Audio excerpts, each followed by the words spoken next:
So recently I was a guest on a podcast and the host asked me why my book wasn't more popular. She thought it belonged in the same class of mega bestsellers like Atomic Habits or Deep Work and was surprised when it wasn't in the same league for popularity. Now, first of all, it's deeply flattering to be told that your work is underrated. But I think some people's surprise that a moderately popular thing isn't super popular stems from a cognitive illusion. Why bestsellers seem common.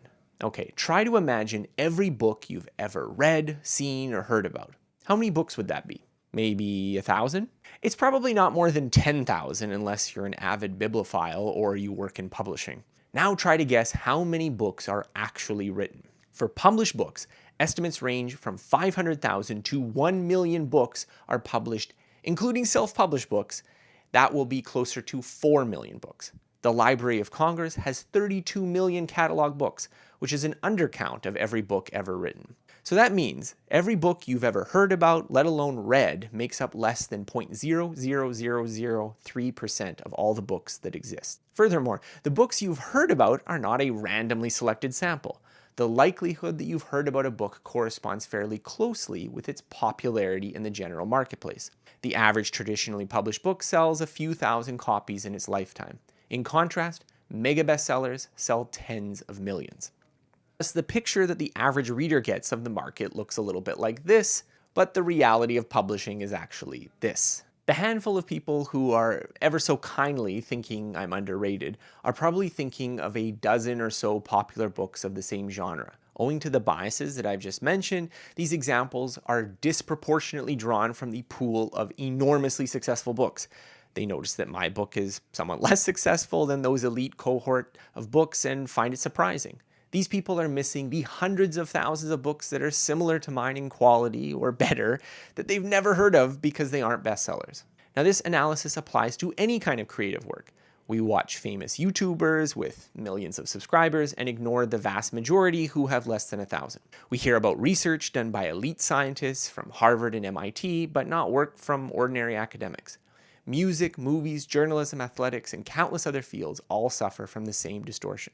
I'm intensely grateful to have achieved a place in my career where people can buy my book and I get invited to talk on podcasts. Most people don't even get this much, even those whose work really deserves it. What about quality? Don't better books sell more? Of course, books that become bestsellers isn't an entirely random process. I've been envious of James Clear's writing ability since before he wrote Atomic Habits, so it wasn't surprising to me when his book became a major hit. He's a thoughtful and engaging writer.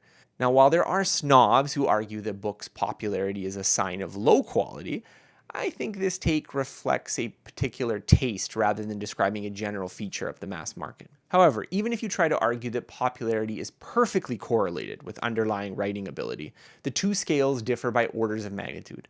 If writing quality exists on a scale from 1 to 100, book sales range from 0 to tens of millions. Thus, even in a world where writing quality perfectly predicted sales, it is still really unfair. Those who are ever so slightly better can reap hundreds or thousands of times the rewards. Except almost no one believes that a book's quality perfectly predicts success. Books succeed in part because of quality, but also because of random factors that neither the author nor an outside observer could easily predict. Those who become phenomenal bestsellers are often just as surprised as anyone that their book has taken off. What level of success should you expect? So, at its heart, this suggests a rather pessimistic downgrading of our ability to succeed in fields like book publishing. If we're greatly exaggerating the proportion of books that become bestsellers, we're implicitly overestimating our odds of success. I think there's some truth to this. Success at an extreme level is usually the overlap of many competing factors, only some of which are in your control. If your personal definition of success or happiness depends on being in that rarefied elite, this analysis should chasten you to the reality of that goal. Even if you're pursuing more modest levels of success, however, thinking this way can help you do better. When success is much rarer than you think, you need to pay close attention to what works and work hard to master the fundamental skills of your craft and ensure you're committed to making it work. Having achieved modest popularity, I'm thankful for everyone who enjoys my work. Whether you think my work is underrated or overrated, I'm endlessly grateful for the opportunity to write and talk about things that I find interesting for a living.